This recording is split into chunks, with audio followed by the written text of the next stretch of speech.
उसमें हमने यहाँ तक किया था ना,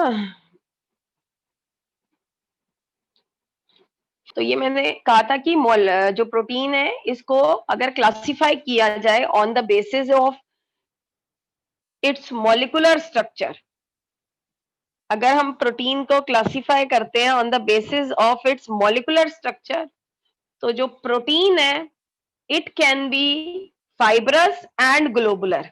तो फाइब्रस का मतलब ये है कि जिनका स्ट्रक्चर फाइबर जैसा हो। जैसे कि आपने अपने बाल देखे हो तो बाल में जो प्रोटीन होता है कैराटिन होता है, लोग आजकल ट्रीटमेंट कराते हैं कैराटिन की। या आप अपने बाल को ना पकड़ के अच्छे से, जैसे जो स्पेशली दो मुंहे बाल होते हैं, जिनके बाल लंबे होते हैं ना, या दो मुंहे बाल होते हैं, नीचे से दो मुंह से बने होते हैं क्योंकि उनका खराब हो चुका होता है, प्रोटीन नहीं ले रहे हैं या तो ढंग से, या एज के साथ, या जो डस्ट वगैरह होती है उसके साथ। तो आप देखेंगे एक बाल जो होता है ना उसमें काफी सारे धागे से होते हैं। जैसा कि आपने देखा होगा वूल में, वूल जो है, वूल भी तो एक तरह का हेयर ही है, जो असली वूल होता है, बाल होते हैं। तो वूल में भी अगर आप देखेंगे छोटे छोटे रेशे होते हैं हल्के हल्के, तो वो फाइबर लाइक स्ट्रक्चर होता है। ग्लोबुलर प्रोटीन जो है स्फेरिकल शेप का होता है। अभी इसकी शेप जब हम स्ट्रक्चर डिस्कस करेंगे प्रोटीन का तब आएगा। फाइब्रस प्रोटीन जो है वो पानी में नहीं घुलता, आपके बाल पानी में नहीं घुलते हैं, ठीक है। इसके अलावा जो ग्लोबुलर प्रोटीन होता है ये पानी में घुल जाता है। इसके एग्जांपल है कैराटिन। स्पेलिंग गलत है, इसको ठीक कर लीजिएगा। कैराटिन, TIN है। कैराटिन जो है ये कहां प्रेजेंट होता है? ये हेयर में प्रेजेंट होता है, वूल में प्रेजेंट होता है, सिल्क में प्रेजेंट होता है। फिर आता है एक मायोसिन। मायोसिन जो प्रोटीन होता है ये हमारी मसल्स में प्रेजेंट होता है। तो हमारी मसल्स जिन प्रोटीन से बनी है वो मायोसिन है, तो एग्जाम में आ सकता है। बाकी ग्लोबुलर प्रोटीन पानी में घुल जाता है। जैसे अंडे का जो व्हाइट हिस्सा होता है कच्चे अंडे का, वो पानी में घुल जाता है। इंसुलिन ये भी वाटर सॉल्युबल है, इसका भी स्ट्रक्चर ग्लोबुलर होता है। अब ग्लोबुलर क्या होता है अभी आपको ध्यान से समझ में आ जाएगा। अच्छा, दोबारा से सुनिएगा, मैंने अभी एक चीज बताई थी, पेप्टाइड बॉन्ड। पेप्टाइड बॉन्ड कैसे बनता है? मान लो दो के बीच में बना रहे हो, तो आप ये लिखेंगे, ये R1 और R2 अलग अलग हो सकता है, लेकिन ये वाली जो यूनिट है, क्या कौन सी वाली यूनिट? CH NH2, इस तरह से लिख दीजिए। बाकी यहां पे क्या होगा? R होगा। को R कुछ भी हो सकता है, H भी हो सकता है, CH3 भी हो सकता है, या कोई और जो है हो सकता है। बाकी आप इसको देखेंगे, इस तरह से आप लिखेंगे। ये R1 R2 जो भी है अलग कर दीजिएगा और उसके बाद यहां से ज्वाइनिंग कर दीजिएगा। तो अभी एक क्वेश्चन है आपका, जो क्वेश्चन है वो जो आपका जो CBSE का पेपर दिया हुआ है, जो अभी सैंपल पेपर दिया हुआ है उसमें से दिया हुआ है।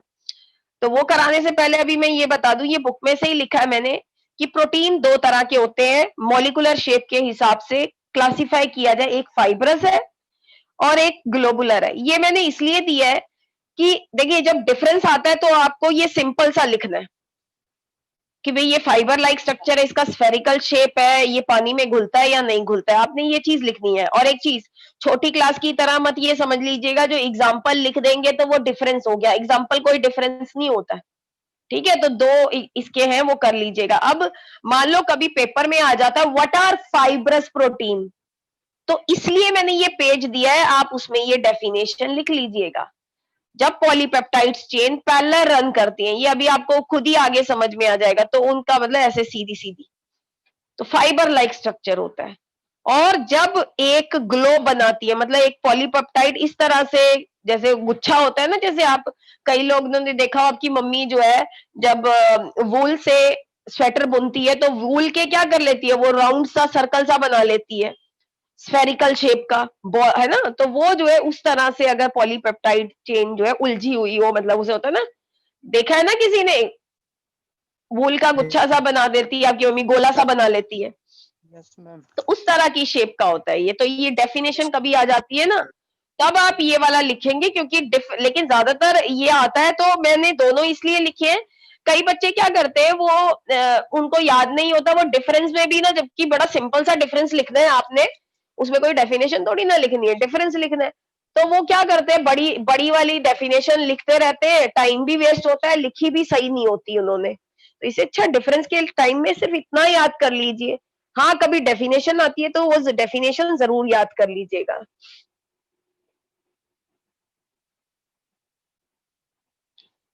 अब नेक्स्ट जो है हम इससे अगला जो है आज जो आगे हमने करना है करूंगी, तो इसको आप पढ़ लीजिए अच्छे से। पहलेगा इसमें बोला है 3 अमीनो एसिड है, तीनों का स्ट्रक्चर दिया हुआ है, पर ना कुछ अजीब सा है, मुझे समझ में नहीं आ रहा। मान लो आपको समझ में ना आ रहा हो क्या स्ट्रक्चर है, एक एलेनिन है, एक एस्पार्टिक एसिड है, एक लाइसिन है। कई बच्चों को तो वैसे ही इनका स्ट्रक्चर बनाना होता है, पर इन्होंने ये फॉर्मूला भी दिया हुआ है। अब मान लो कई बच्चे हैं वो कहें कि मैडम मुझे नहीं समझ में आ रहा कैसे लिखना है ढंग से जैसा आपने बताया था, तो बेटा आप क्या करेंगे, पहले ये जो बेसिक यूनिट है ये लिख लेंगे। अब आप देखिए सी एच के साथ में सी, मतलब ये जो एलेनिन है इसमें यहाँ पे क्या है, CH3 है, तो ये आपका एलेनिन है। तो ये तो आपको वैसे भी पता था, लेकिन यहाँ से पता लग गया। अब मान लो कोई बच्चा कहता है मैडम ये क्या है, मुझे नहीं समझ में आ रहा, इसमें 2 COH है। तो अब आप क्या करेंगे दोबारा से, क्योंकि यहाँ R चेंज होना चाहिए, तो इसमें आप बेटा ध्यान से देखें CH कौन कौन सा है, पेंसिल लीजिए अपनी, ये रहा CH, कहाँ चला गया, ये रहा CH के एक कोने पे COH लगा हुआ है, एक NH2, ब्रैकेट का मतलब ये है कि इसी कार्बन से जुड़े हुए हैं, और इसके अलावा CH के साथ ये जुड़ा हुआ है, इसका मतलब दिस इज CH2COOH।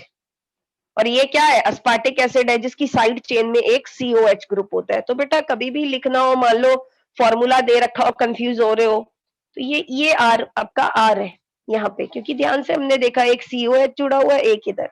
ऐसे ही बेटा अगर आपको लाइसिन लिखना हो, लाइसिन कहाँ पे है, ये दिया हुआ है, लाइसिन के CH कहाँ है लाइसिन में, अगर आप ध्यान से देखेंगे ये रहा CH, इसके एक साइड COH है, चलिए ये रहा वो COH, NH2 है ये। अब बचा क्या, CH4NH2, लाइसिन जो है वो बेसिक होता है, तो CH2 होल 4 NH2। तो ये तीनों का स्ट्रक्चर है। अब इन्होंने बोला है ट्राइपेप्टाइड बनाइए, 2 ट्राइपेप्टाइड बनाइए, कोई भी 2, और उसके बीच में जो पेप्टाइड लिंकेज है ना उसको मार्क कीजिए। तो उसमें आपको क्या करना है, पेप्टाइड लिंकेज को मार्क करना है। में आ गया, और बाद में लिखा ज्विटराइन का, ज्विटराइन बनाइए एलेनिन का। क्वेश्चन समझ में आ गया, पढ़ लो क्वेश्चन अगर नहीं पता लगा, ठीक है। अब देखिए मैंने तीनों के स्ट्रक्चर बना दिए कि भाई तीनों का ये स्ट्रक्चर है, स्ट्रक्चर बनाना आपको आ गया होगा। अब मुझे क्वेश्चन में पूछा गया है तीनों के क्या बनाइए, ट्राइपेप्टाइड बनाइए। ट्राइपेप्टाइड का मतलब होता है 3 अमीनो एसिड जुड़े हो जिसमें ये तीनों आते हो। तो बेटा अगर तीनों अलग अलग आते हो तो ऐसा भी हो सकता है पहले एलेनिन लगाओ, उसके बाद एस्पार्टिक एसिड लगाओ, फिर लाइसिन हो सकता है। ऐसे ही बेटा या तो ये हो सकता है एलेनिन पहले हो, एलेनिन जो है वो लाइसिन से जुड़ा हुआ है, एस्पार्टिक एसिड से लाइसिन जुड़ा हो। ये दिख रहा है ना, दोनों अलग अलग है, ये दिख रहा है आपको। अरेंजमेंट हाँ डिफरेंस हो सकती है ना। अरेंजमेंट, हाँ अरेंजमेंट वेरी कर सकती है, और भी केसेस हो सकते हैं, इसीलिए मैंने ये, ऐसे भी हो सकते थे। लेकिन हमने कितने बनाने हैं, सिर्फ 2 ही बनाने हैं ना, कोई भी बना दीजिए इसमें से, ठीक है।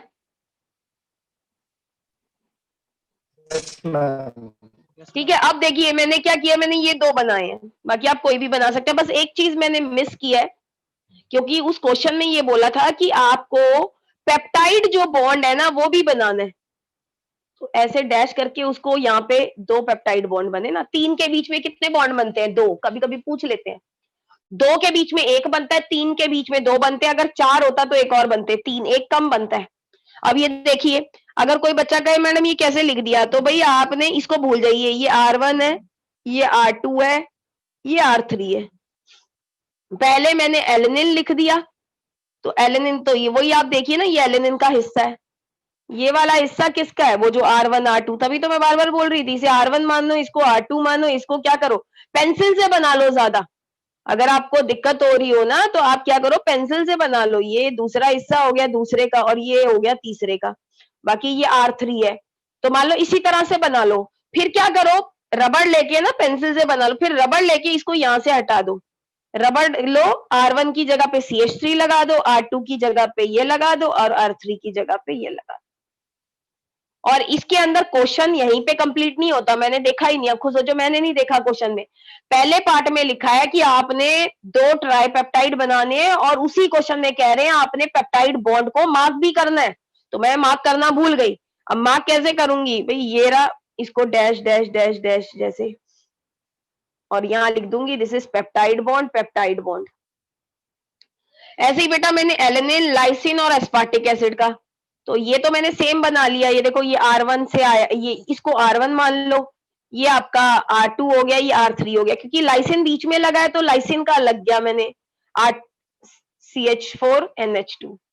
तो ये आप देखिएगा, यही क्वेश्चन सेम वहां दिया हुआ है और है बड़ा सिंपल सा। तो आपने वही दोबारा से इसको लिख कर देखिएगा, 2-4 बना के देखिएगा। ये जो मैंने ये बनाया ना नीचे, सॉरी एक मिनट, ये जो मैंने नीचे, एक मिनट, हाँ, ये जो मैंने नीचे बनाया ना, और भी पॉसिबिलिटीज हो सकती है। इन 6 में से कोई भी 2 आंसर लिख सकते हैं आप। तो आप बना के देखिएगा इसे, ठीक है। और सेकंड पार्ट में, और मैंने बीच में एक चीज मिस की है, वो क्या की है, मैंने पेप्टाइड बॉन्ड मार्क नहीं किए। आप जरूर मार्क कर लीजिएगा। कैसे मार्क करिएगा, जैसे पिछले डॉक्यूमेंट में मैंने जो शेयर किया था उसमें दिखाए थे ना, एक R1 है, एक R2 है, उसमें तो डाइपेप्टाइड बना था, अब देख लो ट्राइपेप्टाइड है।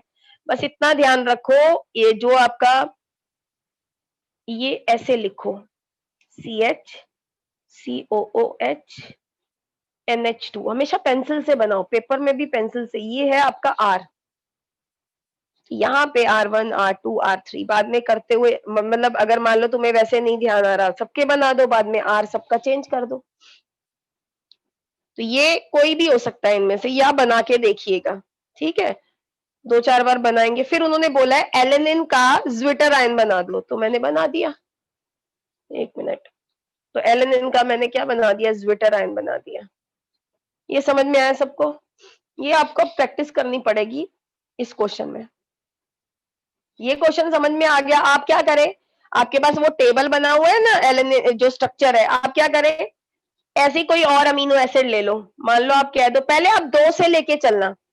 मान लो आप अपने अपने अपना ही क्वेश्चन कर दो कि मेरे पास एलेनिन है और मान लीजिए मेरे पास वेलिन है, इस दोनों के डाइपेप्टाइड बना दो, बना के देख लेना। एक बारी तो एलेनिन और फिर वेलिन लगेगा, और दूसरी बारी वेलिन और एलिन लगेगा।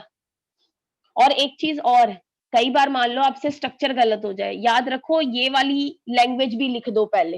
ये जो मैंने लिखा है ना सिंबल, ये वाला, ये सिंबल लिख लो ताकि आपको कंफ्यूजन ना हो। और कई बार क्या होता है, मार्क्स भी मिलेंगे, मिलने तो चाहिए स्ट्रक्चर पे, क्यों? क्योंकि ये जो है इसमें अरेंजमेंट जो है, सीक्वेंस लिखी हुई है अमीनो एसिड की, कि पहले कौन सा लगा हुआ है, बाद में कौन सा लगा हुआ है, ठीक है। तो ये आपने प्रैक्टिस करनी है, ये एक ही क्वेश्चन है। मैम अब आगे कौन सा सिंबल, कौन सा सिंबल? मैम मैम जो आपने नीचे बताया था कि मैंने ये वाला लगाना है, कौन सा वाला? मैंने ये बोला है मैम शायद इसकी बात कर रही है जो ये एसपी, हाँ इसकी। हाँ, मैं कह रही सिंबॉलिक फॉर्म में भी लिख दो। ये सिंबल होते हैं इसके, 3 लेटर सिंबल बताया था ना, इसके 3 Yes, लेटर सिंबल भी होते हैं और इसके ABCD करके 1 लेटर सिम कोड भी होते हैं, दोनों से लिख सकते हैं। लेकिन अभी फिलहाल आप ऐसे शुरू में, जब मान लीजिए आप एलिन बना रहे हैं और वेलिन, कोई और एग्जांपल है इसका बना रहे, तो एक बार ऐसे बना के देखिए, एलिन पहले है वेलिन बाद में है, मतलब एलिन का NH2 फ्री है, इसका COH फ्री है, और एक बार ऐसे लिख दीजिए और नीचे दोनों का क्या बना दीजिए, स्ट्रक्चर बना दीजिए। तो ये क्वेश्चन सैंपल पेपर में है। ये क्वेश्चन जो है ना, जो ये वाला क्वेश्चन है, इस तरह का क्वेश्चन ये पहली बार आया है सैंपल पेपर में इतने सालों में। तो ये क्वेश्चन आप जरूर कर लीजिएगा। मान लो वो 6 पॉसिबिलिटी बना ली हमने और 2 को किसी का ही बना दिया। हाँ, नहीं नहीं, ये 6 मैंने इसलिए लिखी है, ये तो मैंने आपको समझाने के लिए लिखी है ना, आप कोई भी 2 बना दीजिए, 6 नहीं बनानी है, ठीक वो है, तो मैं कह रही हूँ प्रैक्टिस के लिए, ठीक है। पॉसिबिलिटी 6 तरह के स्ट्रक्चर बन सकते हैं सीक्वेंस के हिसाब से, ठीक है। लेकिन आपको बोला NE2 बनाइए, तो ये तो मैंने प्रैक्टिस के लिए बोला कि ये भी बन सकता है। कोई बच्चा अगर ये बना देता है तो भी सही है उसका, ये नीचे वाला बना देता है वो भी ठीक है, ये भी ठीक है, ये भी ठीक है। तो ये आप करके देखिए। आप क्या करिए, कोई भी 2 ले लीजिए, कोई भी 2 अमीनो एसिड ले लो। जैसे मान लो आपने वेलिन ले लिया और ग्लाइसिन ले लिया, दोनों का डाइपेप्टाइड बना के देखो, एक बारी तो ये बनेगा, एक बार ये बनेगा, हाँ, और दूसरी बार आप क्या करेंगे, 3 का ले लो, कोई भी 3 ले लो, उनका बना के देख लो, थोड़ी सी प्रैक्टिस हो जाएगी। और यही जो प्रैक्टिस है ना, ये आपका मैं बाद में करूंगा, तो बाद में तो सिर्फ एक रिव्यू देना होता है कि रिवाइज करना होता है। ठीक है, अब अगला, अब प्रोटीन का पढ़ना है हमने स्ट्रक्चर। तो प्रोटीन का जो स्ट्रक्चर है वो 4 लेवल पे पढ़ा जाता है, एक प्राइमरी स्ट्रक्चर, एक सेकेंडरी स्ट्रक्चर, एक टर्शरी स्ट्रक्चर, एक क्वाटरनरी स्ट्रक्चर। अब प्राइमरी स्ट्रक्चर का मतलब होता है सीक्वेंस, कि किस सीक्वेंस में अमीनो एसिड लगे हैं। मान लो पहले ग्लाइसिन लगा है, फिर वेलिन लगा है, फिर जो है मान लीजिए फिर से ग्लाइसिन लगा है, और दूसरा है वेलिन, ग्लाइसिन, ग्लाइसिन, तो ये दोनों अलग अलग प्रोटीन होंगे। तो सीक्वेंस पहले से ये पता लगता है क्या सीक्वेंस है, किस सीक्वेंस में अमीनो एसिड प्रोटीन की चेन में जुड़े हुए हैं। जैसे आप फ्लावर की माला बना रहे हैं, आप ले रहे हैं अलग अलग तरह के फ्लावर ले रहे हैं, आपके पास 1000 तरह के फ्लावर पड़े हुए हैं, तो आपने पहले रेड फ्लावर को लगाया है, उसके बाद में येलो को लगाया है, उसके बाद में, तो ऐसे कई पॉसिबिलिटीज हो सकती है ना, 100, आपके पास 100 अलग अलग तरह के फ्लावर्स हैं। ठीक है ना, जब आपके पास 100 अलग अलग तरह के फ्लावर्स हैं, तो आपके पास कई पॉसिबिलिटीज हो सकती हैं। आप क्या कर सकते हो, 2 लाल फ्लावर को एक साथ कर दीजिए, ये भी हो सकता है, फिर ब्लू फ्लावर 2 एक साथ हो जाए, पैटर्न अलग अलग हो सकते हैं। ऐसे ही ये है कि पहला प्राइमरी स्ट्रक्चर का मतलब है सीक्वेंस, क्योंकि सीक्वेंस अगर सेम होगी तो ही सीक्वेंस जो है वही डिसाइड करेगी भाई ये कौन सा प्रोटीन है। इंसुलिन में भी मान लो 51 है, ऐसे कोई और बना दो, लेकिन अगर सीक्वेंस अलग अलग है, इसका मतलब दोनों प्रोटीन अलग अलग होंगे। तो प्राइमरी स्ट्रक्चर बताता है सीक्वेंस, किस सीक्वेंस में अमीनो एसिड लगे हुए हैं। समझ आ गया? हाँ जी, समझ आ गया? Yes ma'am. Yes ma'am. हाँ, तो स्ट्रक्चर बेटा सीक्वेंस बताता है। अब सीक्वेंस क्या होती है, कोई बच्चा पूछ रहा हो तो ये देख लो, ये चारों, ये जितने भी 6 के 6 है ना, ये अलग ट्राइपेप्टाइड है, क्योंकि सबकी सीक्वेंस में फर्क है। कहीं एस्पार्टिक एसिड पहले आ रहा है, एलेनिन बाद में, तो सबकी सीक्वेंस में फर्क है। तो प्राइमरी स्ट्रक्चर बताता है सीक्वेंस। उसके बाद जैसे आप कपड़ा है, कपड़े में मान लीजिए धागे हैं, और उन धागों को आप पिरोते हैं, मतलब वो क्या करते हैं, उसको वीविंग करते हैं, है ना, वीविंग करके उसकी साड़ी बनती है, तो वो अगला स्टेप हो गया। अब साड़ी को आप फोल्ड करते हो, होता है ना तय लगाना, पहली तय लगाते हो, फिर दूसरी लगाते हो, तो ये होगी सीक्वेंस, ये हो गया हमारा धागा। अब धागे की फर्दर कैसे तय लगाई हुई है, तो वो सेकेंडरी स्ट्रक्चर। अब आप उसको और कैसे फोल्ड करते हैं, वो हो गया टर्शरी स्ट्रक्चर। ये आम भाषा में बात कर रही हूँ, और ये लेमन टर्म्स में। और उसको और फर्दर अगर और बनाया जाए, गोला बनाया जाए उसका, तो वो क्या हो गया, क्वाटरनरी स्ट्रक्चर। अभी आपको एक एक करके समझ में आएगा जब हम डिस्कस करेंगे। ये क्वेश्चन जो है ना पूरा कभी नहीं आया, पूरे मार्क्स का आज तक नहीं आया, क्योंकि पूरे मार्क्स का बनता है 3 मार्क्स का कम से कम, कि स्ट्रक्चर और शेप एक्सप्लेन करो। हाँ, पर छोटे छोटे क्वेश्चन आ सकते हैं। कैसे? आपसे पूछ ले what do you mean by primary structure of protein, तो इस तरह के क्वेश्चन आ रहे हैं। तो ये कह रहे हैं प्रोटीन को इतना ही हमने पढ़ना है जितना करवाया है, पर एक एक मार्क्स के क्वेश्चन ज्यादा आ सकते हैं, वो भी छोटे छोटे पार्ट से। तो प्रोटीन का स्ट्रक्चर हम 4 लेवल पे पढ़ते हैं, primary, secondary, tertiary, quaternary. Primary को 1 डिग्री भी बोल देते हैं, सेकेंडरी को 2 डिग्री भी बोल देते हैं, और टर्शरी को 3 डिग्री भी बोल देते हैं। हर जैसे जैसे लेवल बढ़ता जाएगा, स्ट्रक्चर क्या होता जाएगा, कॉम्प्लेक्स होता जाएगा। जैसे आप एक बात करें, एक रेशे की, फाइबर की, वो फाइबर से क्या बनता है, वो रेशे काफी सारे मिलके एक धागा बनाते हैं, धागे का स्ट्रक्चर कॉम्प्लेक्स हो गया। अब धागे आपस में जुड़कर जब वीविंग होती है, ऐसे किसी भी पैटर्न में अरेंज हो, तो क्या बनाते हैं, कपड़ा बनाते हैं। अब कपड़े से क्या किया जाता है, कपड़े जब बन जाता है तो उसकी कटिंग वगैरह कर कर उससे क्या बनाया जाता है, जो है आपकी ड्रेस बनाई जाती है। तो वो एक स्टेप आगे हो गया। जैसे जैसे आप आगे मूव कर रहे हैं, स्ट्रक्चर कॉम्प्लेक्स होता जाएगा। अब सबसे पहले डिस्कस करते हैं प्राइमरी स्ट्रक्चर। तो प्राइमरी स्ट्रक्चर किसे बोलते हैं, अमीनो एसिड की सीक्वेंस, की कौन सा अमीनो एसिड कहां लगा हुआ है, उसके बाद में कौन सा लगा हुआ है, उसके बाद में कौन सा लगा हुआ है, ये बताता है प्राइमरी सीक्वेंस। अब इस तरह के मेरे पास काफी सारी मालाएं आ गई। अब इन मालाओं को क्या बोलेंगे, पेप्टाइड चेन। इन मालाओं को क्या बोलेंगे, पॉलीपेप्टाइड चेन। पॉलीपेप्टाइड मतलब बहुत सारे पेप्टाइड बॉन्ड हैं, है ना, तो उसको बोलेंगे। तो एक चेन आ गई मेरे पास, और ये जो चेन होगी जो अमीनो एसिड से मिलके बनी होगी, ये जो माला है हमारी जो अमीनो एसिड से मिलके बनी होती है, इसे बोलते हैं पॉलीपेप्टाइड चेन। अब आता है सेकेंडरी स्ट्रक्चर। सेकेंडरी स्ट्रक्चर मुझे और शेप बताता है। अब देखिए ये जो चेन है ये क्या है, वन डायमेंशनल है। अब इसको मैं फोल्ड करूंगी, चाहे इसका गुच्छा करूं चाहे कैसे भी करूं, तो ये क्या बनेगा, 3 डायमेंशन बनेगा। जैसे आपकी जो साड़ी हो गई वो एक पूरा पतला कपड़ा है तो वो तो 2 डायमेंशनल हो गई, लेकिन अगर आप उसको फोल्ड करके गुच्छा सा बना ले तो वो 3 डायमेंशनल हो जाएगी, थोड़ी ऊंचाई भी आ जाएगी उसमें जब आप फोल्ड करेंगे। तो ये बताता है it refer to the shape in which ये जो चेन है वो एग्जिस्ट करती है। कह रहे हैं ये जो चेन्स होती है ना, लंबी लंबी चेन्स आती हैं जो अमीनो एसिड के जुड़ने के बाद आती हैं, ये जो चेन होती है ना, इनके देखा गया कि ये 2 स्ट्रक्चर में एग्जिस्ट करती हैं। एक होता है अल्फा हेलिक्स, एक होता है बीटा हेलिक्स। अब अल्फा और बीटा हेलिक्स क्या होता है पहले ये देख लो। कह रहे हैं कि अगर आप चेन, अच्छा आपने स्क्रू देखा है, स्क्रू देखिए, स्क्रू होता है जिसको पेच बोलते हैं। कुछ पेच ऐसे होते हैं जो क्लॉकवाइज बंद होते हैं और कुछ ऐसे होते हैं जो एंटी क्लॉकवाइज बंद होते हैं। जैसे कि जो टायर होता है ना, जो गाड़ी के टायर होते हैं, वैसे अगर आप नॉर्मल देखें ना, वो क्लॉकवाइज डायरेक्शन में जो है बंद होते हैं स्क्रू। जैसे आपके घर में आप दीवार में कोई स्क्रू ठोक रहे हैं, मैं कील की बात नहीं की रही, स्क्रू के पीछे गोल गोल से वो बने होते हैं, पेच बने होते हैं, गोल गोल से सर्कल बने होते हैं। तो ये बात एक आपके काम आएगी जो कार वाली में बात बताने लगी हूँ। तो जब आप स्क्रू जो होते हैं ना या बोल्ट जो होते हैं, जब आप उसको घुमाते हो तो ज्यादातर वो क्या होता है, क्लॉकवाइज घूमते हैं बंद करते टाइम में, खोलते टाइम नहीं बात कर रही।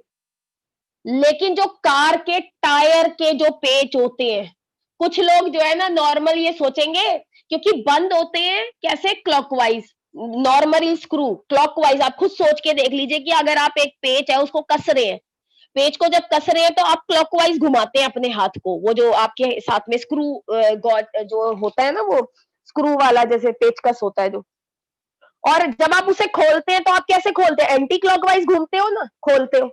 तो कई लोग जब Yes, टायर, क्योंकि हाँ, कई लोग जब जैसे कार का टायर बदलते हैं, उनको यही नहीं पता होता कि कार का टायर को अगर के जो बोल्ट होते हैं ना, जब आप उनको घुमाएं तो वो क्लॉकवाइज खुलते नहीं है, वो क्लॉकवाइज बंद नहीं होते हैं, वो खुलते हैं। तो आपको जब कार, मान लो आपका टायर पंचर हो जाए तो आपको उसके टायर बदलने पड़े, तो कई लोग क्या करते हैं, उसको एंटी क्लॉकवाइज घुमाएंगे कि नॉर्मल जैसे स्क्रू घूम जाता है ना वैसे घूमेगा वो तो बंद हो रहा होता है, वो और टाइट हो जाता है।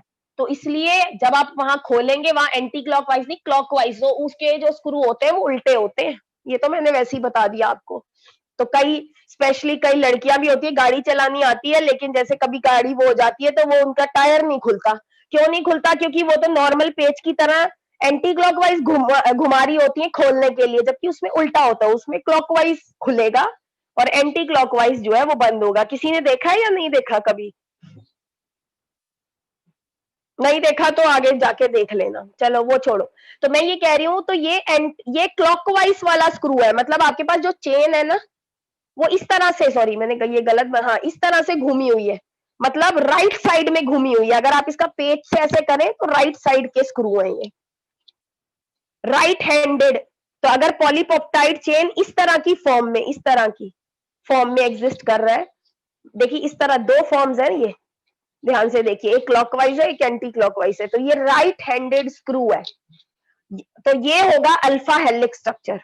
और बीटा हेलिक्स स्ट्रक्चर का मतलब होता है, अब इस तरह से पॉलीपेप्टाइड चेन को पैरेलल अरेंज कर दीजिए, जितना लंबा खींच सकते हैं खींचिए, उसके बाद उसको ऐसे मतलब लेटा दो, जैसे होता है ना ऐसे लेटा दो आसपास।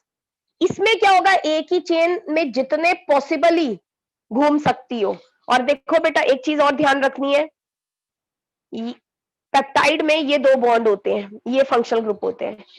ये जो कार्बोनिल होता है इसमें ऑक्सीजन होता है, इसमें नाइट्रोजन होता है, हाइड्रोजन होता है। तो ये आपस में क्या बना लेते हैं, हाइड्रोजन बॉन्डिंग बना लेते हैं, लेकिन अगल बगल वाले नहीं।